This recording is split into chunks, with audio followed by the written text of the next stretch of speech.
임신성 당뇨병 산모를 위한 영양관리 안내. 안녕하십니까?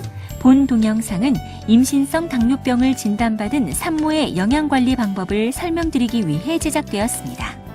이어지는 내용을 참고하셔서 건강한 임신과 출산이 이루어질 수 있도록 협조해 주시기 바랍니다.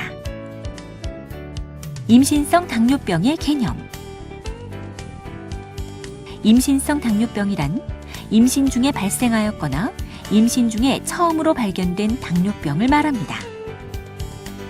혈액 속의 포도당은 세포의 중요한 에너지원으로 사용되는데 췌장에서 분비되는 인슐린은 세포의 수용체와 결합하여 세포 내로 포도당을 이동시킴으로써 세포가 포도당을 에너지원으로 이용할 수 있게 도와주고 혈당을 낮추는 역할을 합니다. 임신성 당뇨병은 임신으로 인한 생리적 변화에 의해 인슐린의 작용에 대한 저항성이 나타나고 이러한 변화를 보상할 만큼의 인슐린이 췌장에서 분비되지 못함으로 인해 발생하는 것으로 생각되고 있습니다.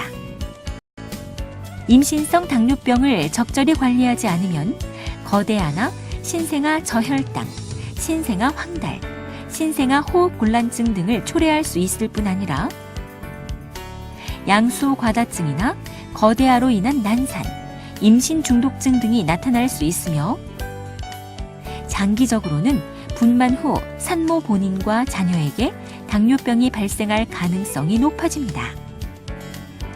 뿐만 아니라 임신성 당뇨병 산모에서 식사량이 부족하거나 공복기간이 길어지는 경우에는 세포가 포도당을 대신하여 지방을 에너지원으로 사용하면서 케톤이라는 부산물이 생성되는데 케톤은 태반을 통과하여 태아에게 신경 손상 등 심각한 문제를 일으킬 수 있습니다. 그러므로 임신성 당뇨병을 진단받은 분들은 자가혈당 측정과 케톤 검사, 식사요법과 운동요법을 통해 혈당을 엄격히 관리해야 하며 이러한 방법으로도 혈당이 조절되지 않는 경우에는 인슐린 주사를 투여해야 합니다. 임상영양요법의 목표.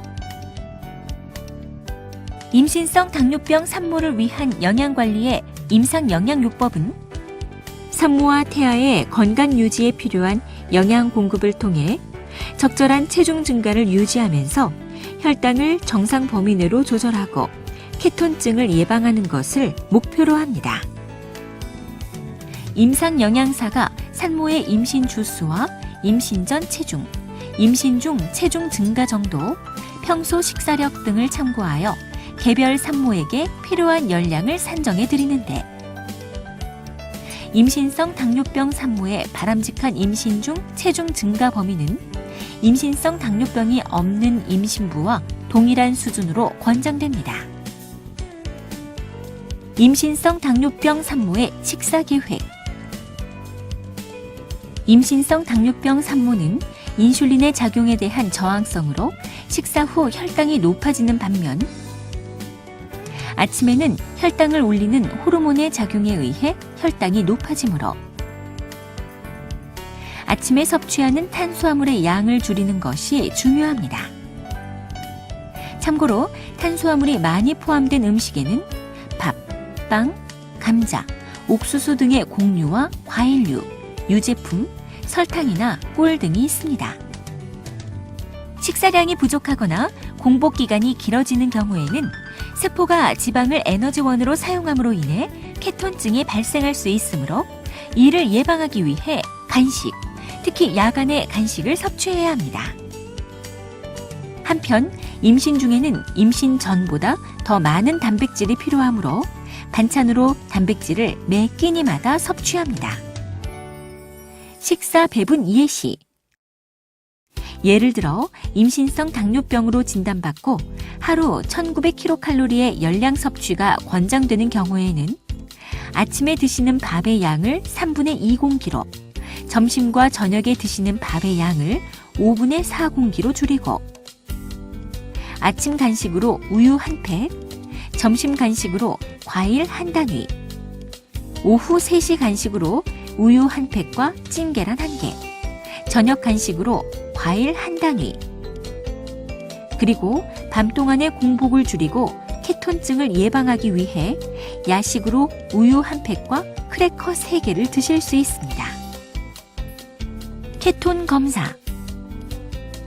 임신성 당뇨병 환자는 매일 아침 케톤이 검출되는지 여부를 확인해야 하는데, 케톤은 케톤 시험지를 이용하여 매일 아침 첫 소변에서 측정하거나 케톤 농도를 측정할 수 있는 혈당 측정기를 이용하여 측정합니다. 혈당이 정상인데 케톤이 검출되는 경우에는 식사량이 부족하거나 긴 공복 기간이 원인이므로 병원에서 교육받은 식사 계획을 잘 지키고 정해진 시간에 간식을 섭취해야 합니다. 혈당이 높으면서 케톤이 검출되는 경우에는 고혈당에 의한 케톤산증을 의미하므로 병원을 방문해야 합니다. 그리고 케톤이 소변에서 중등도 이상 검출되거나 혈중 케톤 농도가 1.5mmol/L 이상인 경우에는 즉시 병원을 방문합니다. 영양요법 정리. 태아와 산모의 건강을 지키기 위해 분만일까지 다음 사항을 실천합니다. 탄수화물을 드실 때에는 한꺼번에 많은 양을 먹지 말고 소량씩 나누어 드시되, 특히 아침에 섭취하는 탄수화물의 양을 줄입니다. 하루 3끼의 식사와 2번에서 4번 정도의 간식을 먹습니다. 밤 사이 공복 시간이 길어지면 케톤이 발생할 수 있으므로 반드시 야간에 우유가 포함된 간식을 챙겨서 먹습니다. 곡류, 어육류, 채소, 지방, 우유, 과일의 6가지 식품군을 매일 골고루 섭취합니다. 설탕이나 꿀, 잼 등 단순 당이 많이 든 음식은 혈당을 급격히 상승시키므로 섭취를 제한합니다. 섬유소가 많이 든 음식은 혈당이 급격히 상승하는 것을 막아주고 포만감을 줄 뿐 아니라 변비를 예방하기 때문에 충분히 섭취합니다. 식사는 천천히 즐겁게 합니다. 출산 후 관리. 임신성 당뇨병 산모는 출산 후 당뇨병으로 진행할 위험이 있을 뿐 아니라 자녀의 당뇨병의 발생 위험도 높아지므로 다음의 관리가 필요합니다. 산모의 당뇨병 예방. 모유 수유를 하는 것이 좋습니다. 출산 6개월 이후부터는 건강 체중에 도달할 수 있도록 점진적인 체중 감량을 진행합니다. 건강한 식사를 하시고 충분한 활동량을 유지하며 과체중이 되지 않도록 주의합니다. 자녀의 당뇨병 예방. 지나치게 칼로리가 높거나 지방이 많이 함유된 음식을 피하고 건강한 음식을 섭취합니다. 충분한 활동과 운동을 합니다. 과체중이 되지 않도록 건강 체중을 유지합니다.